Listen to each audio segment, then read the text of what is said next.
तो स्टूडेंट्स, बेटा last video में हम लोगों ने इलेक्ट्रिक फील्ड के बारे में पढ़ा था। Electric field due two point charge और इक्विडिस्टेंट पॉइंट पे इलेक्ट्रिक फील्ड की पॉइंट चार्ज की वजह से इलेक्ट्रिक फील्ड कैसे कैलकुलेट करें।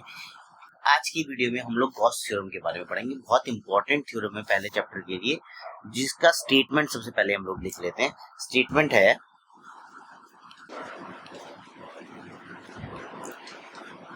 इन a closed surface Gauss theorem जो है हमें क्लोज सरफेस पे ही लगा सकते हैं, मतलब आइसोलेटेड होनी चाहिए।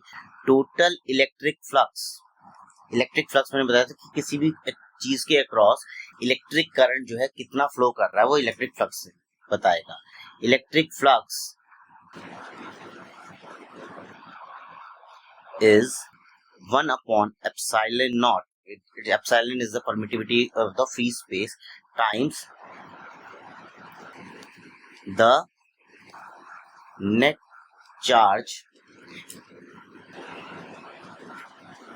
enclosed by the surface। ये स्टेटमेंट है। और अगर मैं इसको लिखना चाहूँ फॉर्मूले की फॉर्म में तो हम लोग लिख सकते हैं दिस वन, ये क्लोज के लिए इस्तेमाल किया जाता है। इलेक्ट्रिक फ्लक्स जो है that is equals to Q upon epsilon naught. This is E। ये उसका मैथमेटिकल फॉर्मूला है। अब अगर ये हमसे प्रूफ में आ जाए कि हमें इसे प्रूफ भी करना है कि इलेक्ट्रिक फ्लक्स जो होता है वो इतना Q अपॉन एप्सिलॉन नॉट आएगा, तो ये कैसे दिखाएंगे। देखिए एप्सिलॉन नॉट की जो वैल्यू है for any closed body is the closed integral of E dot ds where S is the area. अभी हम लोग इसका प्रूफ कर लेते हैं। तो इसका जो प्रूफ करेंगे हम लोग, प्रूफ में हम लोग एक स्फेरिकल चार्ज कंसीडर करेंगे। Let us take a spherical charge enclosed in a closed body. ठीक है, तो इसको हम लोग ड्रॉ कर लेते हैं। सॉरी, ये आएगा आपका क्लोज चार्ज, मान लिया। ये है, इसके चारों तरफ जो है पॉजिटिव चार्ज एनक्लोज्ड है। क्यू चार्ज है बेसिकली ये। इसका जो रेडियस है वो R है। ठीक है, और इसका एरिया जो आएगा, इलेक्ट्रिक फील्ड हमेशा परपेंडिकुलर आउटवर्ड क्या नाम है जाता है, तो ds भी हमेशा आउटवर्ड ही है। इस दोनों की सेम डायरेक्शन में। अब हमने स्फेरिकल चार्ज ले लिया, इसके बाद में जो नेक्स्ट स्टेप आएगा, इसी के क्रॉस अगर मैं फ्लक्स की बात करूं, phi of E that is equals to, इस तरीके से आएगा, phi of E is equals to closed integration of E dot ds। इसके क्रॉस इसके लिए आएगा, ये मैंने इंटीग्रल लगाया है, this is for a closed body. Gauss theorem में हम जो है बॉडी को क्लोज कंसीडर करते हैं। ये हो जाएगा E ds cos थीटा। अब cos एंगल बिटवीन E और ds, where cos theta, where you can write where cos theta is the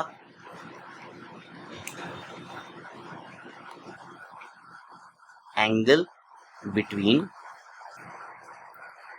E and ds। और इस केस में अगर हम देखें तो देखिए इलेक्ट्रिक फील्ड भी इसी डायरेक्शन में मूव कर रहा है, ds और ds भी इसी डायरेक्शन में जा रहा है। दैट मींस कि इनके बीच में एंगल 0 डिग्री का बनेगा। तो तुम यहाँ पे लिख दोगे E ds cos 0, और cos 0 की वैल्यू होती है 1, तो यहां से ये आ जाएगा E ds की इंटू 1, इसकी वैल्यू हो जाएगी। अब तुम्हारा जो इलेक्ट्रिक फील्ड है उसकी वैल्यू कितनी होती है, उसकी वैल्यू आप जानते हो, आप लिख सकते हो KQ अपॉन R स्क्वायर। ठीक है, और एरिया जो है वो होगा 4 pi R square. R square से R स्क्वायर कैंसिल आउट हो गया। अब KQ K की जो वैल्यू है दैट इज, K की जो वैल्यू होगी वो that is 1/4 pi epsilon naught into Q into 4 pi. तो यहाँ से Q 4 पाई से 4 पाई कैंसिल, ये एज इट इज रहेगा, this comes out to be Q upon epsilon naught. और क्या था ये, this is the electric flux across a closed body. यहां से हमने गॉस थ्योरम जो है प्रूव कर दी, ठीक है। नेक्स्ट है what is a Gaussian surface. What is a Gaussian surface, ये इसमें कोई प्रूफ नहीं है, इसकी एग्जांपल बस आप डेफिनेशन लिख लो। एक हाइपोथेटिकल सरफेस है, closed surface enclosing a charge is called Gaussian surface। देखो तुम्हारे बोर्ड में क्या चीज पूछ ली जाए, ये पिछले 2-2.5 साल के ट्रेंड से कुछ आप अंदाजा नहीं लगा सकते, इसलिए डेफिनेशन न्यूमेरिकल सब जो कोर्स में है सब करो। ऑफ दैट चार्ज, ये इसकी डेफिनेशन है कि तो गॉसियन सरफेस ये होती है, ठीक है। इसके अलावा जो डेरिवेशन है वो है कि हम क्या गॉस लॉ से कूलम्स लॉ को डिराइव कर सकते हैं, बिल्कुल कर सकते हैं। इसके लिए हमें एक चार्ज कंसीडर करना पड़ेगा जिसका जो रेडियस रहेगा आउटर से वो रहेगा r, और ये चार्ज क्या है, q है। इसके चारों तरफ हम एक गॉसियन सरफेस इनक्लोज्ड सरफेस जो है वो कंसीडर कर लेंगे।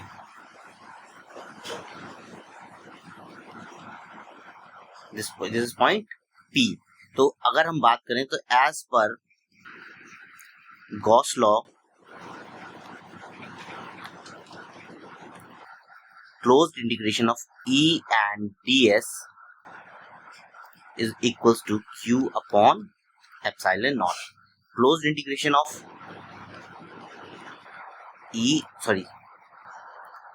ds cos 0, why cos 0, because direction electric potential और s both are in the same direction, ठीक है, equals to q upon epsilon naught। अब हम वैल्यूज पुट करेंगे, E इंटू 4 पाई, इसने ये जो पूरा रेडियस है हमने इसको कैपिटल R माना है, 4 pi R square is equals to Q upon epsilon naught. अब now since E is equals to F upon Q naught, we can substitute it here, तो F upon Q naught into 4 pi R square equals to Q upon epsilon naught, ठीक है, इतना आ गया।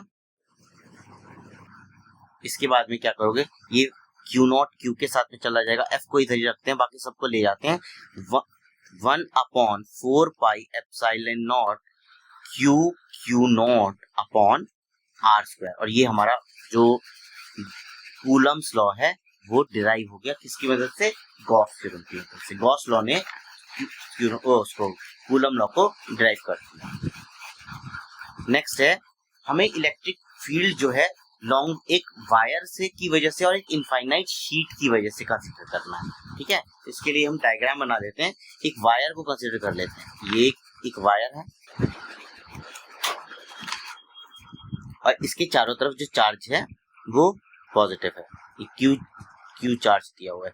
अब क्योंकि हम wire पे की सरफेस के ऊपर क्या नाम है थ्योरम गॉस लॉ इसलिए नहीं लगा सकते क्योंकि इसका कुछ गॉसियन सरफेस नहीं है, तो वो बना लीजिए, बना लो। यहां से ये हमने गॉसियन सरफेस बना दी,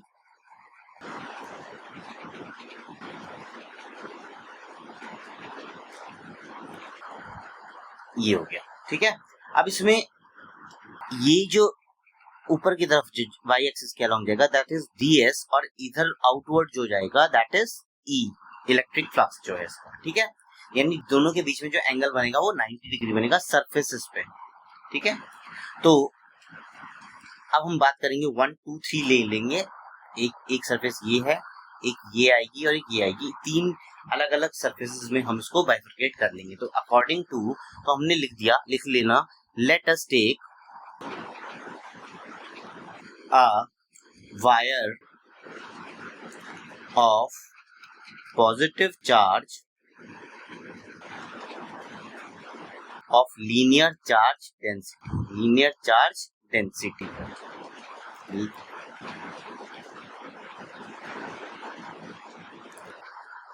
ये लिख लिया हमने। इसके बाद में according to Gauss theorem,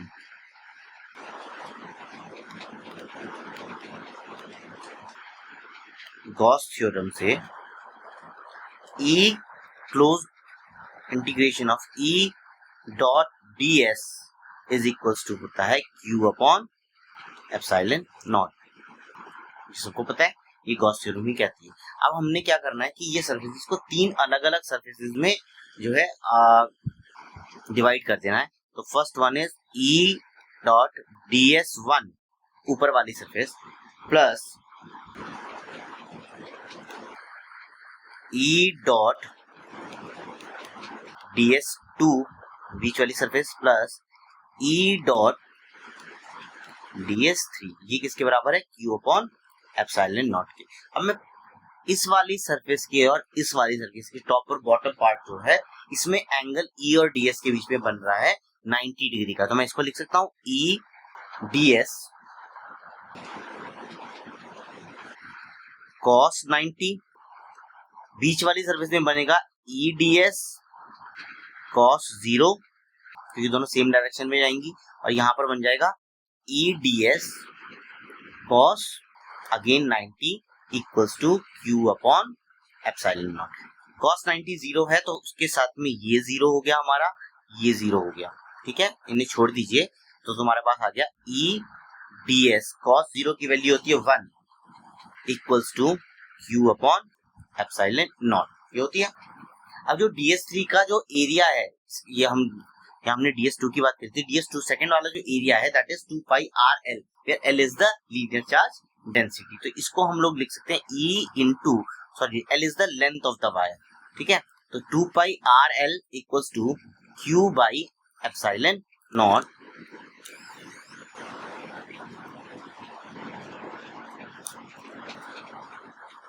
Q की जगह में क्या लिख सकता हूं, लैम्डा इंटू L। तो यहाँ पे आएगा बिकॉज बोला है लीनियर चार्ज डेंसिटी है, तो lambda into L upon epsilon naught लिख सकता हूँ। L से L कैंसिल आउट हो गया, पाई से पाई कैंसिल आउट हो गया, तो E comes out to be lambda by 2 pi epsilon naught into R। तो यहां से हमको मिल गया E is inversely proportional to R when in case of a long wire of linear charge density, ठीक है। नेक्स्ट डेरिवेशन है कि अब हमें इलेक्ट्रिक फील्ड निकालना है एक इनफाइनाइट शीट का, प्लेन शीट का। तो सबसे पहले तो हम शीट ही कंसीडर कर लेते हैं। ये एक शीट है, इसके अक्रॉस इसमें इलेक्ट्रिक फील्ड जाएगा,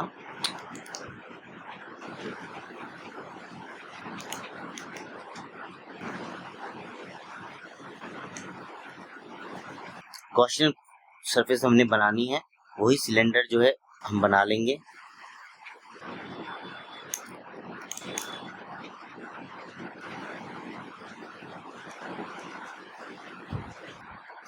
वही तीन सरफेसेस में इसको डिवाइड करूंगा, लेकिन अब यहाँ पर जो है ds2 जो है ये और E दिस इज ds2, ये भी यहाँ पर भी ds2, इलेक्ट्रिक फील्ड भी यहीं लगेगा, ठीक है। लेकिन इसके लिए जो इलेक्ट्रिक फील्ड और ds है दैट इज ds3, वो परपेंडिकुलर लगेगा इलेक्ट्रिक फील्ड की। इलेक्ट्रिक फील्ड तो हमेशा इस तरफ की लेफ्ट हैंड साइड में ही जाएगी। तो आपने करना है पहले राइट टर्म लिखना है, let us assume a sheet of positive charge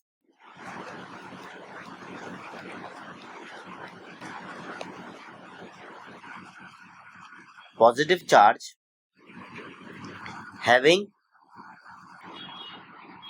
surface area density, जिसको हम लोग फॉर्मूले से जिसका हम लोग फॉर्मूला भी लिख देंगे, sigma is equals to Q upon A। ये हमारे पास सरफेस चार्ज एरिया डेंसिटी का फॉर्मूला है। Now according to Gauss law,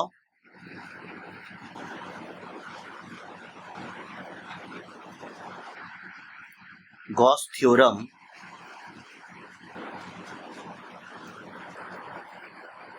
E dot ds किसके बराबर होता है? Q बाई एप्सिलॉन नॉट के बराबर होता है। इसको हम लोग वही तीन मैंने सरफेसेस ली हैं तो तीन सरफेसेस में ब्रेक कर दूंगा। E dot ds1 plus E ds2 plus E ds3। अब हमने ds1 और ds2 और ds1 और ds2 जो है उसमें एंगल 0 डिग्री का बन रहा था, ds3 में 90 डिग्री का एंगल बन रहा था। तो आप लिखोगे इसको E dot ds cos 0 degree plus E ds2 cos, ds2 में कितना बन रहा है? Again 0 degree plus E ds3 cos 90 degree बराबर कितना देखूंगा मैं? Q बाई एप्सिलॉन नॉट के। ये हो गया ds1। ठीक है, तो अब तुम्हारे पास 0 वाले जो है वो वैल्यूज आएंगी, 90 वाली वैल्यू 0 हो गई, यानी तीसरी वैल्यू आपके पास नहीं आएगी। तो यहाँ पर तुम इसको लिख सकते हो E dot ds1 plus E into ds2 equals to Q upon epsilon naught. ठीक है, अब सरफेसेस क्योंकि दोनों ही स्फेरिकल हैं, आइडेंटिकल सरफेसेस हैं, तो मैं इसको लिख सकता हूँ twice of E ds1 equals to Q upon epsilon naught लिख सकता हूँ। अब यहाँ पर तुम्हारे पास जो ds1 है उसकी जगह तुम लिखो area of the circle that is into pi r square equals to Q upon epsilon naught है। तो इसको हम लोग लिख देंगे क्योंकि Q जो सिग्मा होता है that is equals to Q upon A। मैंने ऊपर फॉर्मूला लिखा था, तो यहाँ से Q की वैल्यू आ जाती है सिग्मा इंटू A। तो यहाँ पे पुट कर दो sigma into A upon epsilon not. तो इस A क्या है? A इज द एरिया, तो 2E into pi r square equals to sigma into pi r square upon epsilon naught. Pi r square and pi r square get cancelled, तो यहाँ से तुम्हारा E जो आएगा that comes out to be sigma upon twice of epsilon naught. इसको दोबारा लिखेंगे,